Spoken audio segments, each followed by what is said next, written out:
సమాచార హక్కు చట్ట న్యాయ పోరాట సమన్వయ కమిటీ మరియు ప్రజారక్షణ పేరు రాష్ట్ర అధ్యక్షుల ఆదేశాల మేరకు ఈరోజు మన తిరుపతి ప్రెస్ క్లబ్లో సమావేశం చేయడం జరిగింది. అలాగే స్నేహితుల దినోత్సవం సందర్భంగా మీడియా మిత్రులందరికీ శుభాకాంక్షలు తెలియజేస్తున్నాను. ఈరోజు ముఖ్య విషయం ఏమంటే, బాలికలకు ఎన్నో అత్యాచారాలు ఎన్నో చోట్ల జరుగుతుంది. అలాగే వాళ్ళ చిన్న బిడ్డలని చదివించుకోలేక ఎంతోమంది కష్టపడి స్కూల్లో చేర్పిస్తున్నారు.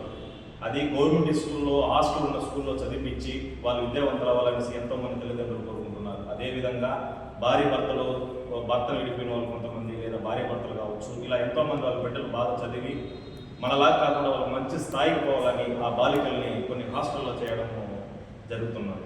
వాళ్ళపైన గురువు అనేది దైవంతో సమానం అంటారు. అలాంటి గురువులే ఆ బాలికల పైన అత్యాచారం చేయడము జరుగుతూ ఉంది. దీని గురించి పోలీస్ శాఖ వారు కావచ్చు, డిపార్ట్మెంట్ కావచ్చు, అందరూ గమనించి వాళ్ళకి న్యాయం చేయవలసింది కోరుతున్నాం. అలాగే స్కూల్లో జరిగే బాలికల పైన ఈ మధ్యలో అనంతపురంలో ఒక సంఘటన నా మనసుకు చాలా బాధ అనిపించింది. ఆ విషయం, అతనికి 50-60 ఉంటుంది ఏజ్. అతను అలా ఒక బాలిక పైన ఫోర్త్లో జరిగే హాస్టల్లో చదువుకునే బాలిక పైన అత్యాచారం జరిగింది. కాబట్టి ఆ తల్లిదండ్రులు ఎంత బాధపడుతుంటారు, వాళ్ళు ఎంతో విద్యావంతులు అవ్వాలనేసి ఎంతో కోరికలు ఉంటాయి. అలాంటి వాళ్ళు ఆ స్కూల్ యాజమాన్యం వల్లే గురువులే దైవంతో సమానం, తల్లిదండ్రుల తర్వాత గురువే దైవం అంటారు. అలాంటి గురువులే వాళ్ళ పార్టీ శాపంగా, బాలికల పార్టీ శాపంగా తయారైపోయి ఆ స్కూల్లో వాళ్ళు ఎన్నో అత్యాచారాలు చేస్తున్నారు. అలాగే ఆ స్కూల్లో కూడా కొంతమంది సూసైడ్ చేసుకునే వాళ్ళు ఉన్నారు. కాబట్టి దయచేసి బాలికలు, హాస్టల్లో చదివే బాలికలు కావచ్చు, వాళ్ళకి విద్యావంతులు కావాలని ఎన్నో కోరికలు ఉంటాయి. వాళ్ళ చిన్నప్పుడే వాళ్ళ జీవితాన్ని వాళ్ళు నలివేస్తున్నారు. వెంటనే దీన్ని పోలీస్ శాఖ వాళ్ళు, అలాగే డిపార్ట్మెంట్ డిప్యూటీ పవన్ కళ్యాణ్ గారు, అలాగే మన నారా చంద్రబాబు నాయుడు గారు వెంటనే స్పందించి ఇలా స్కూల్ పైన, ప్రైవేట్ స్కూల్స్ యాజమాన్యం పైన ఇమీడియట్గా యాక్షన్ తీసుకొని వాళ్ళపైన కఠిన చర్యలు తీసుకోవాలనేసి మన తిరుపతి ప్రెస్ క్లబ్ తరఫున నేను మనస్ఫూర్తిగా కోరుకుంటున్నాను. అలాగే ఈ సమాచార చట్ట కింద కూడా నేను కోరుకొని దానికి న్యాయం చేయవలసిందిగా కోరుకోవాలనేసి కోరుకుంటున్నాను. జై హింద్. నమస్తే అండి, అందరికీ నమస్కారం. పెద్దలకి నమస్తే అండి అందరికీ.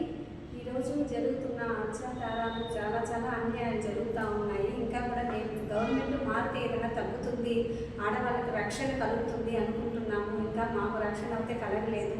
చిన్న పిల్లలంతా నాశనం చేస్తున్నారు. వాళ్ళకి చేసే వాటికి పార్క్లో పనిష్మెంట్ కానీ ఇస్తే గవర్నమెంట్ అప్పటికప్పుడే వాళ్ళని చూసి భయపడి ఇంకొకరు మారుతారండి. దయచేసి గవర్నమెంట్ ఛార్జెస్ తీసుకొని పెద్దవాళ్ళకంతా మేము విన్నపం ఇస్తున్నాము. దయచేసి ఆడవాళ్ళకి రక్షణ కలిగించాలి. వాళ్ళకి ధైర్యంగా మాట్లాడి, చిన్న పిల్లలండి. మొన్న ఒకసారి ఒక అమలాపురం ఎక్కడో 4 ఏళ్ళ పాపను కూడా వదలలేదండి. అలా వదలినప్పుడు ఎట్లా బతకగలుగుతాము? లేడీస్కి ఎక్కడ ఇంకా స్వాతంత్రం వచ్చింది అనుకుంటున్నాం. మాకు ఇంకా అన్యాయం జరుగుతాము, ఇంకా రాలేదు. ఈ గవర్నమెంట్ దయచేసి మనసు పెట్టి న్యాయం చేయాలని కోరుకుంటున్నాము. ఈరోజు ఆడపిల్లలపై అత్యాచారాలు జరుగుతున్న సందర్భం చూస్తూనే ఉన్నాము. అయితే ఎక్కడ చిన్న పిల్లల మీదనే అత్యాచారాలు జరగడం అనేది చాలా దురదృష్టకరం, చాలా బాధాకరం. అలాగే గవర్నమెంట్ వారు, పోలీస్ శాఖ అయినటువంటి హోమ్ మినిస్టర్ గారు కూడా ఒక మహిళ. అంతటి మన రాష్ట్రంలోనే మహిళలకి చాలా అత్యున్నతమైన స్థానం కల్పించినటువంటి మన చంద్రబాబు నాయుడు గారు కూడా ఈరోజు వాళ్ళు స్పందిస్తూ, అలాగే చిన్నపిల్లల మీద చాలా వరకు, మొన్నైతే దాదాపు 8 ఏళ్ళ పాప మీద కూడా లైంగిక దాడి అనేది చాలా దురదృష్టకరం.